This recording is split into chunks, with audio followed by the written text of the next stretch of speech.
اپنی بیوی اور بچے کو ایک جگہ رکھ دیتے ہیں، اس کے بعد وہاں سے پلٹ آتے ہیں۔ دیکھیے کیا ہے نبی، ہزاروں دعا کے بعد ایک بچہ ملا تو اس بچے کو جنگل میں چھوڑ دیتے ہیں۔ اس وقت مکہ میں کوئی گھر نہیں تھا، مکہ میں کوئی وادی نہیں تھی، کوئی لوگ نہیں تھے، ایک جنگل، دو پہاڑ کے بیچ میں حضرت ابراہیم علیہ السلام اپنے بیٹا اور بیوی کو وہیں چھوڑ دیتے ہیں۔ حضرت حاجرہ، پیچھے سے آواز دی، مختصر میں کہہ رہا ہوں، وقت نہیں ہے، جمعہ کا دن بھی ہے۔ حضرت حاجرہ کیا کہنے لگی؟ اے اسماعیل ابراہیم، مجھے کہاں چھوڑ کے جا رہے ہیں؟ حضرت ابراہیم کی آنکھ میں آنسو آ رہے ہیں، کچھ جواب نہیں دے رہے ہیں۔ پھر کچھ دور آگے بڑھتے ہیں، حضرت حاجرہ بچے کو رکھ دیتی ہے اور دوڑتے ہوئے جاتی ہے، اے ابراہیم، مجھے جنگل میں کس کے سہارے چھوڑ کے جا رہے ہیں؟ حضرت ابراہیم علیہ السلام کی آنکھ جو ہے وہ آنسو سے تر ہے، روتے جا رہے ہیں، لیکن پلٹ کے پیچھے نہیں دیکھتے ہیں، اس لیے کہ اللہ کا حکم ہے اگر پلٹ کے پیچھے دیکھیں گے، ایک طرف بیوی کی محبت ہے، دوسری طرف بچے کی محبت ہے، کہیں یہ محبت حائل نہ ہو جائے، اسی لیے پلٹ کے نہیں دیکھتے ہیں۔ کچھ دور اور آگے چلتے ہیں تو حضرت حاجرہ کہنے لگی، اے ابراہیم، کم سے کم اتنا تو بتا دو کہ یہ اللہ کا حکم ہے یا آپ اپنے مرضی سے چھوڑ کے جاتے ہیں؟ حضرت ابراہیم کا دل اس وقت کیسا کیا ہوگا؟ یقیناً میرے دوستو، حضرت ابراہیم کی آنکھ میں آنسو نکلا ہوگا۔ حضرت ابراہیم ارشاد فرماتے ہیں، اے حاجرہ، یہ میرا حکم نہیں ہے، میرے پروردگار کا حکم ہے۔ حضرت حاجرہ پلٹتی ہے واپس اور عرض کرتی ہے، اے ابراہیم، اگر یہ پروردگار کا حکم ہے تو یقیناً آپ جائیے، جس نے حکم دیا ہے وہی میری حفاظت اس جنگل میں کرے گا، اسی کے سہارے میں یہاں جی لوں گی۔ میرے دوست، بڑھاپے کے عالم میں اگر کسی کو ایک بیٹا مل جائے جس کو بچہ نہیں ہوتا ہے، اس سے پوچھو کہ بچہ کی قیمت کیا ہے۔ اور ایسے عالم میں آخری وقت میں ایک بیٹا ملا، وہ بھی اتنے حسین و جمیل کہ حضرت حاجرہ کہنے لگی کہ میرا بیٹا کا آنکھ جو ہے اس قدر چمکتا ہے جیسے کوئی ہیرا اور موتی لگا ہوا ہے، چہرہ اتنا چمکتا ہے کہ اس کے سامنے ہیرا فیل ہے۔ ایسے بچے کو چھوڑ کے آنا مشکل ہے، کوئی آسان بات نہیں ہے۔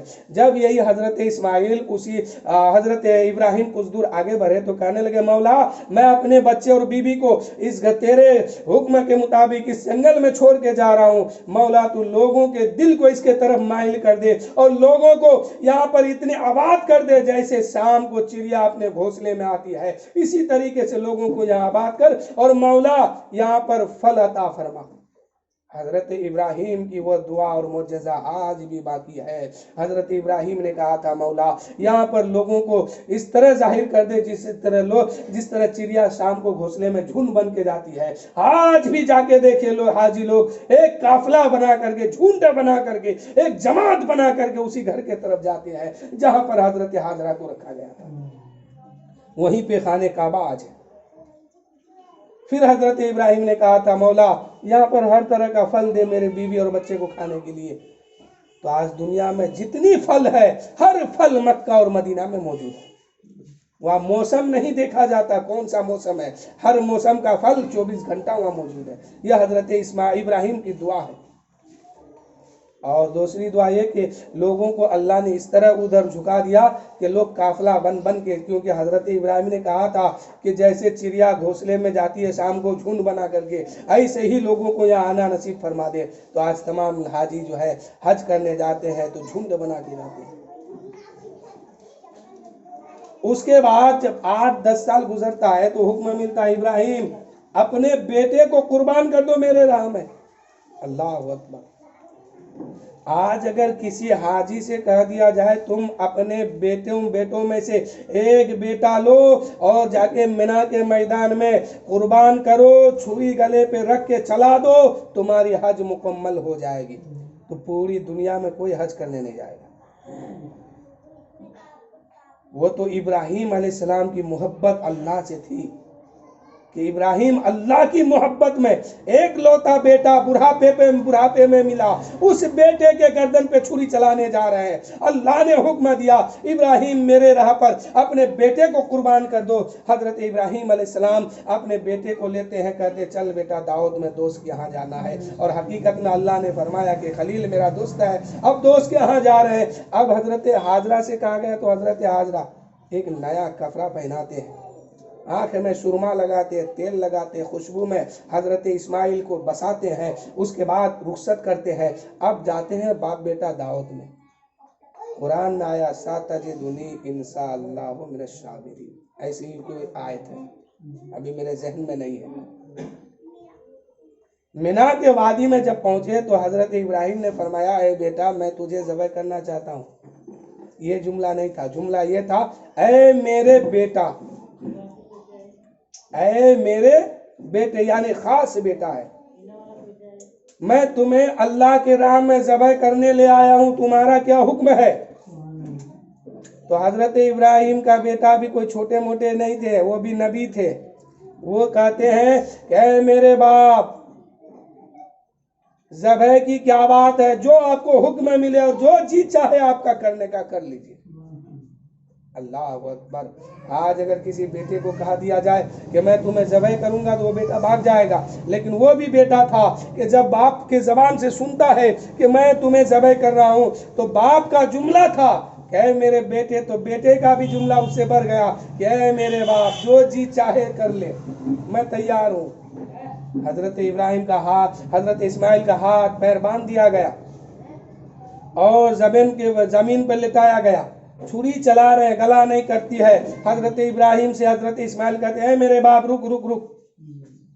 بیٹے باپ نے کہا کیا بیٹا ارادہ بدل گیا؟ کہا نہیں، ارادہ نہیں بدلا ہے، آپ سے میں نے کہا تھا میرے ہاتھ بھی باندھو پیر بھی باندھو، تو آپ نے ہاتھ بھی باندھ دیا پیر بھی باندھ دیا۔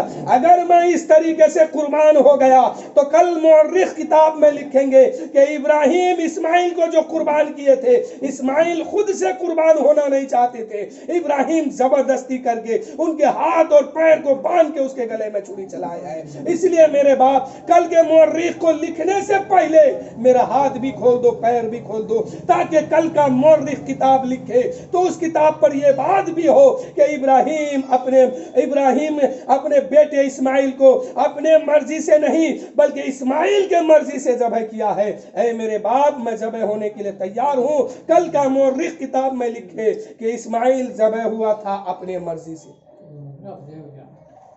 اب ہاتھ بھی کھولا گیا، پیر بھی کھولا گیا، رسی بھی ہٹایا گیا۔ حضرت ابراہیم علیہ السلام اپنے بیٹے کے ہاتھ پیر کھول دیتے ہیں۔ اس کے بعد حضرت ابراہیم اپنے آنکھ میں پٹی باندھے ہوئے تھے، پھر چھری چلاتے۔ وہ چھری اگر کسی پتھر پہ مار دے تو 2 ٹکڑا ہو جائے، لیکن حضرت ابراہیم اپنے آنکھ میں پٹی باندھے کہ کہیں جب چھری چلے گی بیٹا کا گلا کٹے گا، محبت مچلے گی تو اللہ کی محبت میں کہیں دخل اندازی نہ ہو جائے اور گلے پر چھری چلانے سے کہیں ہاتھ میرا رک نہ جائے۔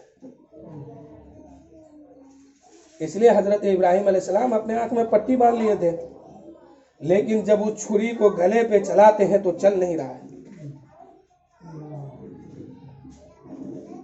حضرت ابراہیم علیہ السلام جا کے ایک پتھر پہ مارتے ہیں چھری کو، پتھر جیسی سخت چیز کو چھری نے کاٹ کے 2 ٹکڑا کر دیا، ایک ٹکڑا ادھر گرتا ہے دوسرا ٹکڑا ادھر گرتا ہے۔ حضرت ابراہیم علیہ السلام ارشاد فرماتے ہیں اے چھری، تیرے اندر اتنی طاقت کے پتھر کو تو کاٹ سکتی ہے اور میرا بیٹا اسماعیل کا گلا ریشم سے بھی زیادہ ملائم ہے، تو کاٹتا کیوں نہیں ہے؟ وہ میرے دوستو، حضرت ابراہیم سے وہ چھری کہنے لگی اے ابراہیم، آپ تو ایک بار کہتے ہیں کہ کاٹ، میرا رب کا حکم 70 بار آتا ہے کہ خبردار مت کاٹنا۔ آپ ایک بار مجھ سے کہتے ہیں کہ کاٹ میرے بیٹے کے گلے کو، لیکن اللہ کا حکم 70 مرتبہ آتا ہے کہ خبردار، اگر اسماعیل کا ایک بال بھی کاٹ دیا تو تجھے جہنم میں جلنا پڑے گا۔ میں اسماعیل کا ایک بال بھی نہیں کاٹ سکتی ہوں۔ حضرت ابراہیم غصہ میں آ گئے اور چھری کو تیز کرنا شروع کیے۔ تیز کرنے کے بعد بعد بیٹے کو لٹائے ہیں، بیٹا لیٹا ہوا ہے، اس کے بعد بیٹے کے گلے پر چھری رکھ کے پوری طاقت پوری قوت اس میں جھونک دیتا ہے اور پوری طاقت سے چھری چلاتے ہیں۔ اللہ ارشاد فرماتا ہے اے جبرائیل جنت جا اور جنتی دمبا لے کے اسماعیل کے جگہ پہ رکھ دے، اسماعیل کو ہٹا دے، چھری چل چکی ہے، اسماعیل کا گلا بچنا چاہیے، دمبا کا گلا کٹنا چاہیے۔ میرے دوستو اللہ کا حکم ملتا ہے، ادھر چھری چل رہی ہے، ادھر جبرائیل جنت جاتے ہیں، دمبا اٹھاتے ہیں اور اسماعیل کے جگہ پہ لا کے لٹاتے ہیں، اسماعیل کو ہٹاتے ہیں، اسماعیل ہٹ کے سامنے کھڑے ہیں اور چھری چل جاتی ہے، گلا کٹ جاتا ہے۔ حضرت ابراہیم علیہ السلام خوشی کے مارے میں اچھلنے لگے اور کہنے لگے مولا تو نے تو میری قربانی کو قبول کر لیا، اسماعیل کی بھی محبت قبول کر لی، میری بھی محبت قبول کر لی، مولا میں تیری محبت میں اپنا بیٹا قربان کر دیا ہے، میرا بیٹا قربان ہو گیا ہے، مولا تو قبول فرما لے۔ اللہ کی طرف سے آواز آتی ہے اے ابراہیم ذرا آنکھ کھول کے تو دیکھ، اے ابراہیم ذرا آنکھ کھول کے دیکھ منظر کیا ہے۔ حضرت ابراہیم علیہ السلام آنکھ کھولتے ہیں تو کیا دیکھتے ہیں کہ بیٹے کے جگہ پر دمبا کا گلا کٹا ہے، بیٹا سامنے مسکرا رہے ہیں، بیٹے کے جگہ پر دمبا کا گلا کٹا ہے اور بیٹا سامنے مسکرا رہے ہیں۔ اس منظر کو دیکھا ابراہیم علیہ السلام نے کہ بیٹا صحیح سلامت ہے، دمبا کٹا ہے، قربانی مکمل ہو گئی ہے، تو حضرت ابراہیم کی زبان سے آواز نکلتی ہے اللہ اکبر لا الہ الا اللہ۔ حضرت اسماعیل علیہ السلام اس آواز کو سنتے ہیں تو حضرت اسماعیل بھی کہتے ہیں واللہ اکبر وللہ الحمد۔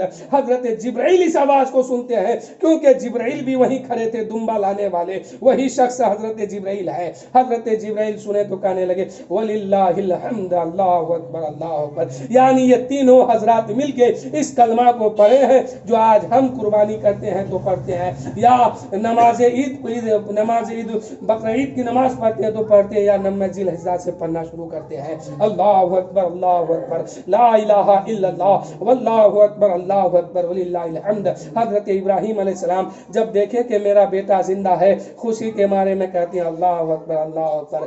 بیٹا کہتا ہے کہ میں بچ گیا، وللہ اللہ اکبر وللہ الحمد۔ اس جملے کو حضرت جبرائیل سنتے ہیں تو کلمہ پورا کر دیتے ہیں وللہ الحمد۔ تو ہم سب بھی مل کر کے پڑھیے اللہ اکبر لا الہ الا اللہ واللہ اکبر وللہ الحمد۔ آواز آتی ہے حافظ غیبی کی، اللہ تعالیٰ ارشاد فرماتا ہے اے ابراہیم تیرے بیٹے کا گلا تو نہیں کٹا ہے لیکن ہم نے قربانی کر لیا ہے، آج اسے تیرا اسماعیل نہیں بلکہ ذبیح اللہ کا لقب اس کو میں دیتا ہوں۔ اللہ نے حضرت اسماعیل کو ذبیح اللہ کا لقب ملا، حضرت ابراہیم حضرت اسماعیل کا فدیہ دمبا بنا، دمبا کا گلا کٹا، قربانی کا ثواب حضرت اسماعیل کو مل گیا، قربان ہونے کا ثواب حضرت اسماعیل کو ملا، قربانی کرنے کا ثواب حضرت ابراہیم کو ملا، اور اس سنت کو اللہ نے فرمایا کہ ہم زندہ تا قیامت تک رکھنے والے ہیں۔ تو آج ہم بھی قربانی کے دن ہم لوگ بھی اپنے گھر میں قربانی کر کے حضرت ابراہیم حضرت اسماعیل کی سنت کو زندہ کرتے ہیں، اور اللہ نے واجب بھی کر دیا مالک نصاب پر کہ اب تم کو ہر حال میں اسماعیل اور ابراہیم کی یاد کو تازہ کرنا ہے، اور مینا کے میدان میں تمام حاجی لوگ اسی دن اس یاد کو تازہ کرتے ہیں، اور یاد کو تازہ کرنے کے بعد وہاں سے واپس آتے ہیں، حج مکمل ہوتا ہے۔ اللہ نے فرمایا اسماعیل میں تیری قربانی بھی قبول کر لیا ہے، تو میری بارگاہ میں قربان ہونے کے لیے تیار تھا، میں نے قبول کر لیا، تجھے ذبیح اللہ کا لقب بھی دے دیا، اور اے ابراہیم تیرے بیٹے کی قربانی میں نے قبول فرما لی۔ اے میرے دوستو وَفَدَيْنَاهُ بِذِبْحٍ عَظِيمٍ، اللہ تعالیٰ ارشاد فرمایا کُلُّ نَفْسٍ ذائقۃ الموت، بے شک ہر نفس کو ہر جاندار چیز کو موت کا مزہ چکھنا ہے۔ میرے دوستو ہم اور آپ جو یہاں جمع ہوئے ہیں وہ بالخصوص ایصال ثواب کے نام پر جمع ہوئے ہیں۔ اللہ تعالیٰ نے جو فرمایا ہر نفس کو موت کا مزہ چکھنا ہے، ہمارے ہی درمیان میں سے کچھ دن پہلے ہمارے علیم الدین صاحب عرف غورک صاحب، یہی نام ہے نا، ان کے نام پر ہم لوگ جمع ہوئے ہیں۔ کچھ دن پہلے وہ ہمارے درمیان موجود تھے، آج نہیں ہے، کل ہو سکتا ہم بھی نہیں رہے، آپ بھی نہیں رہے، کون پتہ کون رہے کون نہیں رہے، اس لیے جتنا ہو سکے ہم لوگ ان کے نام پر ایصال ثواب کریں تاکہ مرحوم کے قبر میں اللہ تعالی رحمتوں کی بارش عطا فرمائے اور ان کے گناہ کبائر صغائر کو معاف عطا فرمائے۔ وآخر دعوانا الحمدللہ رب العالمین، استغفر اللہ ربی من کل ذنب واتوب الیہ۔ سب مل کے پڑھیے لا الہ الا اللہ محمد رسول اللہ۔